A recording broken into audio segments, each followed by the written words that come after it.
Welcome to our Walk in My Shoes series for professional advisors, where today we're applying a gender lens to our discussion and also exploring the impact of women in philanthropy.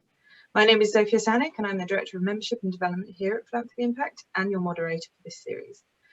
As a not-for-profit membership organisation, we exist with the mission to increase and improve philanthropy and social investment, and to also encourage impact investing. We do this by working with professional advisors to private clients to increase your knowledge and skills in advising clients in their sustainability and impact journeys. If you have any questions about what we do, the training we offer and how we can collaborate, please get in touch with me directly in the chat today. As this is a strictly 30-minute session, we are very strict, but we will be taking questions. We ask that you use the chat function to introduce yourself, to have your say, and also pose questions to our panel. Please make sure to add panelists and all attendees if you'd like to interact on the chat and remain respectful to all throughout. This leads me to introduce our chair for today, who is our board member, Cath Dovey. And joining Cath, from the Beacon Collaborative, and we also welcome Rebecca Gill, who's the Executive Director of the Rosa Fund, Erica Wax is co-founder of Impact 100 London, and Michelle Levy, philanthropist and founder of Inspiring Tomorrow's Leaders. Thank you all for your time and insight today, and I will now hand over to Cath to make a start. Thank you, Cath. Thank you, Zofia, and welcome Erica, Michelle and Rebecca. Lovely to see you. We're talking today around funding women and girls, and obviously International Women's Day yesterday. I'm sure you were all incredibly busy. I thought I'd just start by asking, what was your highlight from yesterday's International Women's Day? Let's start with you, Erica. I guess I love looking through all of the photographs on the Guardian website of just all of the women sort of using their voices in protests and sort of support for women's equality. So that was, I think, a real, just a real bright spot. Thanks, Erica. Michelle, what about you? Well, we, as we all know, the pandemic has taken a tremendous toll on young people, and that for us drove us to launch our more intentional program called our ITL Scholars Program. We launched that on Saturday and spent the day with our scholars. Fantastic. I bet that was incredibly inspiring. And Rebecca, what about you? What was your highlight of International Women's Day? Well, I love International Women's Day, and I think I was about 13 when I first discovered there was such a day, and I've always celebrated it. But this year I felt a bit kind of down about it until I really started to look at what organisations were doing and what the opportunities there will be in the next few years to really support women's organisations. And I think that there is some great hope out there, actually. So the highlight for me was starting off feeling quite low and ended up feeling full of optimism and positivity. Thank you, Rebecca. Now, all three of you are funders of women and girls in different ways, and we're going to explore a little bit the different models that you've got. But Michelle, I'm going to start with you. Can you tell me a bit about your journey into philanthropy and what led you to setting up Inspiring Tomorrow's Leaders? Sure. Well, I have to be honest, it started from my childhood. I'm a product of teenage parents, a Puerto Rican mother and African-American fathers. You can tell from my accent, I'm from the States. My childhood was unusual in that I was given an opportunity to leave my family and move and live with a white family in a white suburb to go to a better school. And I've always been grateful for that opportunity and the exposure, the experience, and the doors that opened for me. And always cognizant of the fact that had it not been for that opportunity, my life could have taken a completely different path. And so it was always a part of my plan to create an opportunity for similar girls, giving them mentorship, opportunities to learn leadership and life skills, and to support them in achieving. And so, you know, with that's always been a part of my journey and investing in young girls and providing support and mentoring. And obviously you've had your own experience of certain challenges. Do you think for your the young Black girls that your organisation mentors today, do you think the challenges are any different for them I think, well, when we take a look at the pandemic, right, as I mentioned earlier, it has taken a tremendous toll on young people. And of course, if you look at the disproportionate impact on communities of color and what students have had to deal with, I think they've had those additional challenges. And that's what inspired us to launch a program that brought in a cohort of students and focus on their needs. The plan wasn't strategically to do it for another couple of years, but we moved the plan up because we know that they really need that additional support, that sense of community and access to services and programs that they normally wouldn't have access to. So, I think the pandemic has certainly highlighted additional challenges. I'm sure there'll be a bit of a theme in our discussion this morning, but before we get there, Erica, how did you come to fund women and girls through your philanthropy? Well, I guess, it's sort of a combination of a passion and then also, really sort of a more intellectual aha moment. I studied international development in postgrad, and I also worked at the World Bank in sort of the late 90s. And at that time, the idea of investing in girls' education really, was sort of gaining traction, and sort of, that really was where, the best investment in development is investing in girls.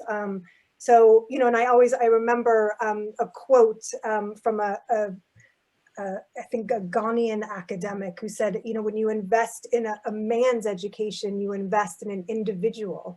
When you invest in a woman's education, you invest in a nation. So it's sort of that idea of the ripple effect, the sort of, it's sort of this exponential impact that you have when you're educating a girl. And, I think that, tell me a little bit about what encouraged. Forgive me, I have a delay on my line. Yeah. You carry on. I didn't hear.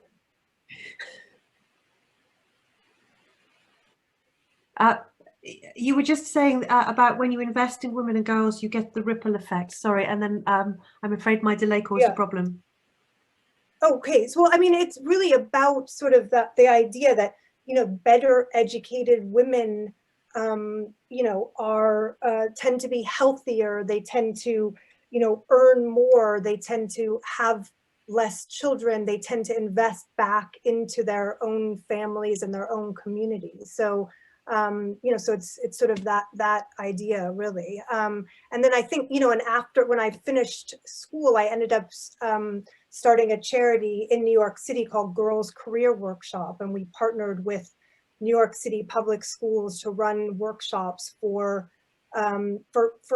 girls to expose them to a broad range of careers and, different sectors. And sort of through that experience, I really, saw the power of sort of mentoring and, to really change life paths and, that idea of you cannot be what you cannot see. So I think that those experiences really, sort of started me on the way, to continue funding women and girls. So there's this combination of changing individual lives and a broader societal impact. Yes, yes. Tell me, what inspired you to bring Impact 100 London to the UK? Obviously, I know American, but you've been very successful with the launch of the network in London. Tell us a bit about that. Yeah, basically, a couple of years ago when I started thinking about, and talking about wanting to sort of start an initiative that would give grants to marginalized women and girls.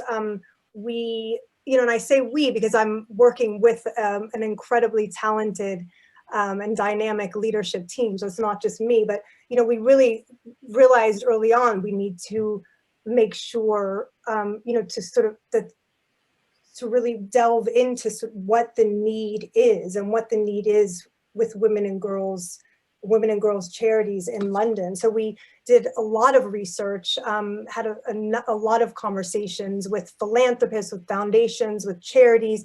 Obviously, Rosa was one of our first top of our list as the preeminent fund for women and girls in the UK. And also conducted our own research and really, quickly realized that the sector in the UK and in London is chronically underfunded.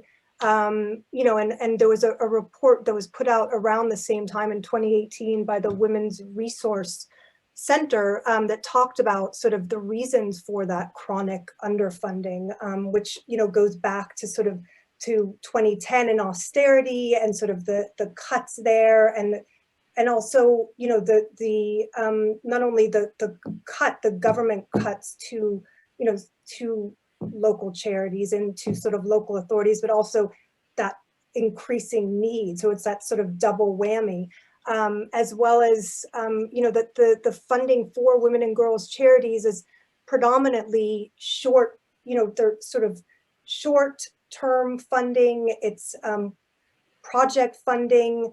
So we felt like we could, there was a role for us to play. We wanted to provide long-term funding. We wanted to provide grant funding, and we wanted to create a community that supported this, through this vehicle of Impact 100 London. Just one last question. What appetite have you found among women and men in the UK to fund women and girls through the Impact 100 model? I mean, it's quite a healthy appetite. And, and I should say, I mean, women, we are Impact 100, which is basically, comprised of individuals who each, it's a collective philanthropy. So it's comprised of individuals who each contribute £1,000 per year, and then have a vote in which charities receive our large £100,000 grant. So, I think that it's been, it really has resonated with people. And I think part of that is because we sit at the nexus of sort of the local and women and girls. And of course, we launched right at the beginning of lockdown. And I think that there's been a real, desire to fund locally, but we're funding women and girls, and we're funding women and girls in London. So I think that both of those two things, has really, there's a very healthy appetite, and we see our role in kind of really feeding that appetite, by shining a light on lesser known charities, by providing a platform, and by creating a community of philanthropists who understand the issues facing in women and girls, and want to do something about it. Brilliant, thanks, Erica. So you've referenced research showing the underfunding in the women and girls sector. I think that's quite well documented. Michelle's the pandemic on the girls that she's working with.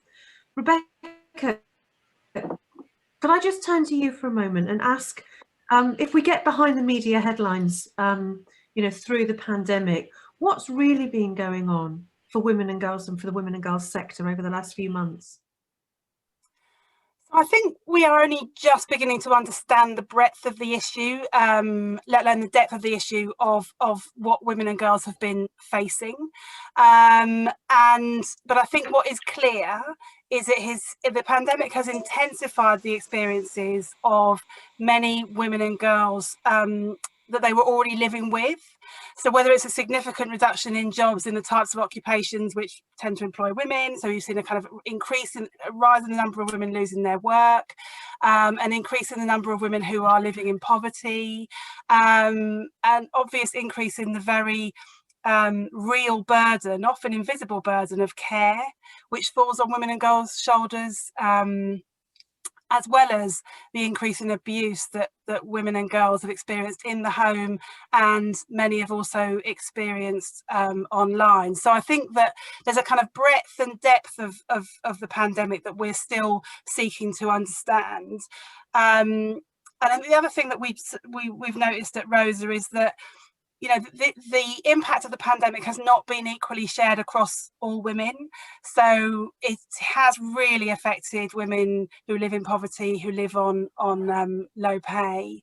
It's had a huge impact on Black and minoritized women and women with disabilities who have really felt the full force of the pandemic. So there's a kind of lots of women have felt something, but some women have really, really seen the sharp end of the pandemic. Thanks, Rebecca. And Michelle, I mean, obviously, I think one of the key things that we've seen through the pandemic is how unequally it has affected people from different sectors of society. And I think you already alluded to the fact that the girls that you mentor are in one of those groups. You've touched a little bit on some of the challenges. What would you say are the opportunities, though, that are emerging, perhaps from your program or for, you know, for the girls that you're mentoring? What are you sort of looking at in terms of your 5-year horizon, or have you not been able to get that far yet? No, we definitely have been. I've just a little to give you a little breath of what we've been focusing on for the 3 years that we've been operating. We had a more broader approach with 50 to 100 students attending our live events. Then of course the pandemic hit. And like everyone else, we had to pivot to virtual programming. And we also had to listen more to young people and learn technology and think about how do we deliver more efficiently. And so the opportunities then became, how do we leverage that so we can have a broader impact, but then also, given the challenges that our students are facing, let's add another program, the Scholars Program, where we are focusing on a cohort of girls and providing them a comprehensive program that covers everything from tutoring, academic support, mentoring, mental health support, which is an absolutely critical piece to this. We shouldn't be doing anything else until we address those needs. And so looking at those opportunities, and that's what, you know, the virtual technology has allowed us to actually do more and be better and address those issues more. And also, to the point that Eric was making, as an angel investor myself over the past 10 years, always looking at opportunities to invest, but also looking at a collective power, bringing like-minded women together, which is, I have a support of women in a Arete network that I co-founded that are the, you know, they're the foundation of support for Inspiring Tomorrow's Leaders. It's through them and my amazing network of Black women of excellence that I've been able to get support. They are advocates and champions in their corporate environments. They are mentors, they give of their time. And so these are all the opportunities that, you know, I'm trying to take advantage of to be able to be more intentional, more impactful, and focus on children over a longer period of time with the goal of getting them into university and building the talent pool. All the things that Erica was talking about. If we invest in girls, we invest in families, we invest in communities. Mm. And it's interesting that both you and Erica talk about a collective model, a collective approach, whether it's the mentors or whether it's the donor circle of funders. Is this something that you see that is common in funding for women and girls? Is this something that is of particular interest or note within the sector of funding for women and girls? Is it something you've noticed before or elsewhere? I have to say, because I go into to do presentations in the corporate environment, and I do see definitely an interest in funding girls and programs, you know, that educate girls. Because of course, you know, at the top line, they're saying we want more female representation, you know, in the senior roles. Well, to get there, we have to keep building the talent pool. We have to nurture, we have to mentor. Mentoring is, you know, in the corporate environment at the junior level all the way through, right? And so it starts with young girls. And for us, we're starting even younger with year 9 and focusing on 5 years. And so there is an interest. The challenge is how do you position it so that it can also be, the programs can also be great marketing and branding opportunities for your sponsors, right? It's easy to focus on older sixth form and university students, as opposed to younger ones that are so far away from, you know, the entry level point into the corporate environment. So that's been the challenge, but we're managing with our advocates and our champions. We've been able to gain support. Interesting. I mean, I hear really strongly from both you and from Erica and from Rebecca, you know, that investing in women and girls is investing in societal change. And it seems, you know, as funders, you're all tackling that from different perspectives. I think, you know, this whole area of funding women and girls can sometimes seem a little bit scary for new funders. And I think we do have a little bit of jargon that creeps in. I was going to hand over to you, Rebecca, just to see if you could help sort of demystify this phrase that we often hear, funding with a gender lens. Can you give us some insight, Rebecca, on what that means for you and for the work at Rosa? I'll try, and I definitely understand that we come from a sector of jargon. So for us at Rosa, it means investing in organisations run by and for women. And it really means recognising, I think, picking up on what Erica and Michelle have said, that recognising that gender inequality will not be addressed by pretending it doesn't exist or funding gender neutral organisations and hoping that some of the money will filter down to women and girls. It really means focusing the funding where it is needed. And I would say that across the globe and in the UK, it is needed from cradle to grave for women and girls, that there is inequality across their lives. And that affects all women at some point in their lives. And so investing with a gender lens means bringing consciousness that the women and girls sector, organisations that support women and girls, need that kind of funding. Now, I mean, Cath, you'll know better than me, or someone else will know better than me, whether that answers the question.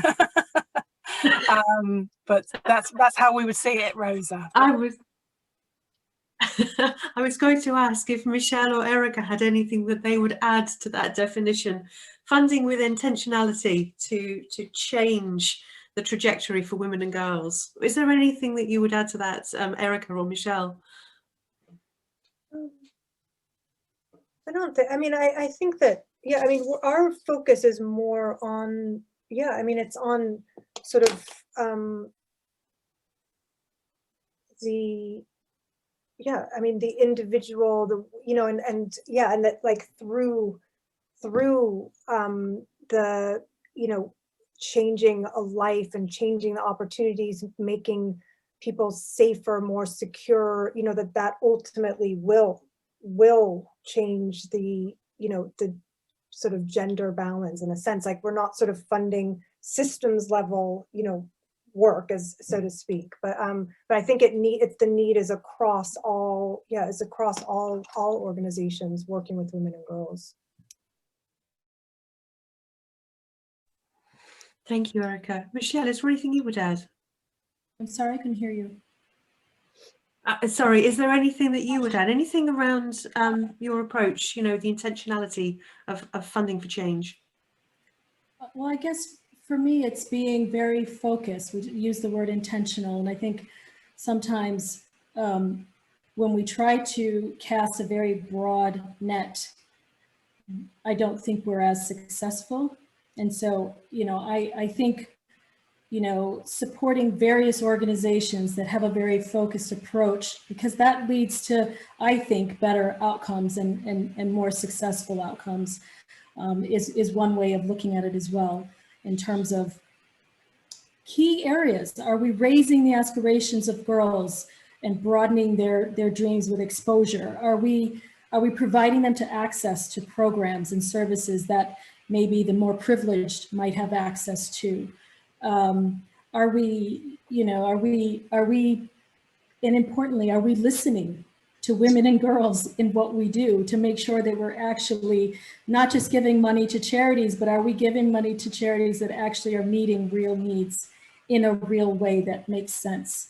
All of those things are important, and also the network of women in supporting each other in this endeavor.